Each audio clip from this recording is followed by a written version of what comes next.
There was another Rosicrucian, George Lippard, who was a member of the Brethren of Light, and it was he who taught John Brown to be rabidly anti-slavery.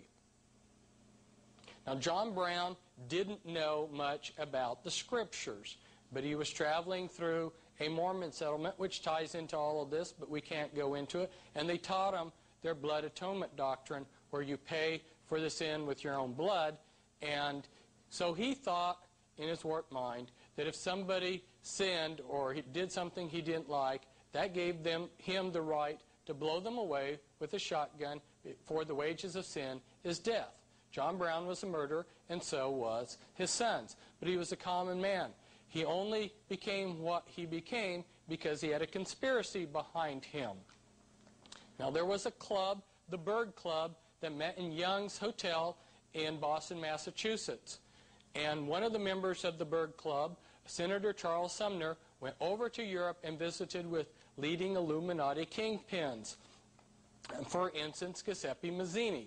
And he came back then and, and got the Berg Club organized into a group, to a conspiracy to arm John Brown. Several of the members of the Berg Club were Unitarian pastors who appeared as pacifists while they were sending supplies and guns to John Brown. For instance, we had Unitarian Reverend Higginson and Unitarian Reverend Parker. And then there was Unitarian George Stearns, who manufactured lead pipe. If you know how poisonous water is when it's put through lead pipe. And then there was Garrett Smith, who was an Illuminati multimillionaire whose father was best associate with John Jacob Astor I, another Illuminati kingpin. And then they not only set up this secret group to help John Brown, but they pulled their establishment media in line, and so groups like, papers like the New York Times, who had Karl Marx as their correspondent, built John Brown up into a hero. And they sent over a professional revolutionist, a Jewish Freemason named Amschel Bondi, who helped John Brown in places like Bleeding, Kansas, and when he was done, then went over into other places in the world to help with other Masonic inspired revolutions. Now let's look at Ulysses Grant. Ulysses S. Grant was born and named Hiram Grant. He was named after the Masonic sun god Hiram Abiff, and his father was a master mason and a leader of a lodge. His father's name was Jesse Root Grant, where we heard the Root name. Remember Elijah Root and Colonel House? Jesse Root Grant worked for John Brown's father.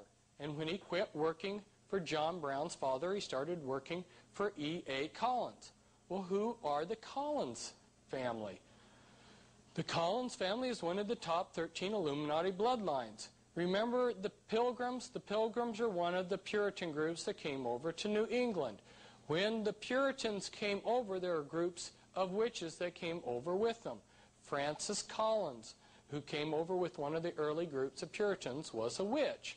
These witches came over. Now remember, in New England, the state supported the churches. They taxed the people and then gave money to the churches. So it was advantageous to be an establishment, state-sponsored church. So the churches that the witches set up and belonged to, they called themselves the same names as the Puritan churches, which was Congregational and Presbyterian.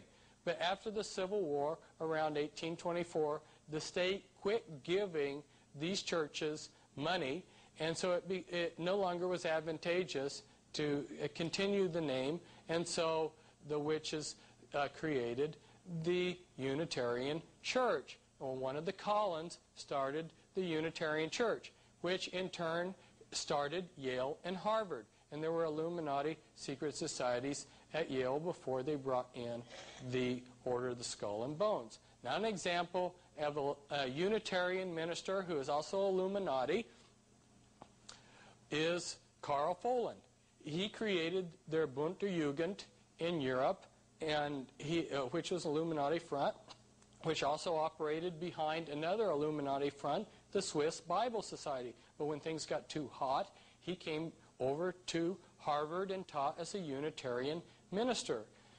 There was another man that was active, noteworthy to note, James Anderson Collins. He was also busy working with Unitarians, Rosicrucians, Masons, and Socialists to create a civil war. Now, the Collins family in the 1700s branched into the Todd family, and they also branched into the Putnam families, and they also branched into the Grant family, which then branched into the Wheeler family. Now, to show you that there is a connection between the Civil War and the present time period, if we look at Grant was the top military man of his day, and then in the Civil War, and then during the Vietnam era, his descendant, General Earl Grant Wheeler, was head of the Joint Chiefs of Staff in the United States. Now, General Earl Grant Wheeler was a member of the Illuminati, and he was also a member of the Collins family via the Ulysses Grant bloodline. And General Earl Grant Wheeler had a brother named Ulysses Grant Wheeler, who had a son who was born on the day after the Illuminati High Climax ritual, and that son was named Leo Wheeler, and Leo Wheeler became a Grand Master in the Illuminati. Now, the Vietnam War was created by the Illuminati to create a drug culture in the United States. They moved the American boys over to a country where there was lots of easy access to lots of drugs, and got a lot of American boys hooked on drugs. But they also smuggled drugs into the United States, and the Army was in full cooperation, parts of it, with the Illuminati drug smuggling. And so while you had at the head of the Army, you had General Earl Grant Wheeler and his co-worker Satanists like McNamara helping smuggle drugs on the West Coast, then you had Illuminati Grandmaster Leo Wheeler coordinating the drug running. Now let's go back to General Grant. Ulysses Grant was, as a boy, a very unkempt, unpromising boy. He wasn't very intelligent, and nobody could think of anything for his future. He was unpromising, but his father had connections, so he got him an appointment to West Point. The town that General Grant came from, Georgetown, had a lot of political pull behind it. There were, at the outbreak of the Civil War, 4 generals in the Union Army from Georgetown and 1 colonel. And then in the volunteer units that Lincoln raised, there were 9 more generals from that little village of barely 1,000 people. And all in all, you had 20 leading Union officers from this little village. Now, General Grant himself, he entered the Union Army on April 23rd, 1861 as a private. And on August 7th, 1864, he was made Supreme Commander over all the Union forces. And that was antedated back to May 17th, 1864. So from April of 61 to May of 64, 3 years, he went from being a private to Commander-in-Chief of the entire Union Army. Later he became president. So this man who was a gutter drunk when the Civil War broke out became president, and he selected 8 Masons as his cabinet, and one of the men on his cabinet was Columbus Delano of the ancient aristocratic black noble family Delano. And Franklin Delano Roosevelt is a descendant of that same Delano family. And there was another man on Grant's cabinet, that was Alphonso Taft, who was the blood father of Bill Clinton. And Grant selected as his advisor Jonas Mills Bundy of the Bundy Illuminati family. And Jonas Bundy was also the advisor to the next 2 presidents. And if we come forward in time, we'll see that McGeorge Bundy was the advisor of the President Kennedy and Johnson, And Harvey Bundy, also of the Bundy Illuminati family, was head over the Manhattan Project. Now let's look at Abraham Lincoln. Abraham Lincoln's mother, Nancy Hanks, was visiting Lincolnton, North Carolina, when she was impregnated by A.A. Springs. A.A. Springs was a descendant of the Rothschilds, and the Springs had changed their name from Springstein to hide their genealogy, to hide their Rothschild blood. Now, this man here, Leroy Springs, was Abraham Lincoln's half-brother, and he worked for Louis Cass-Paseur, who was one of the most powerful men in the United States of his time. His descendants are still very powerful and are still unknown. He was of the Merovingian dynasty, the 13th Illuminati bloodline. In fact, it was the Paseur family that owned Jekyll Island, where they created the Federal Reserve. Now, Abraham Lincoln became the top Rosicrucian in the United States, and he was a member of the Order of the Lily, which uses the fleur-de-lis as its logo, which is the Merovingian logo. And he married a Todd. Remember, I told you that the Todd family was a branch from the Collins family. And she conducted rituals, seances, in the White House, which Lincoln sometimes participated in. And Abraham Lincoln, as president, selected as his attorney Bart Moore of the Beatty Illuminati family.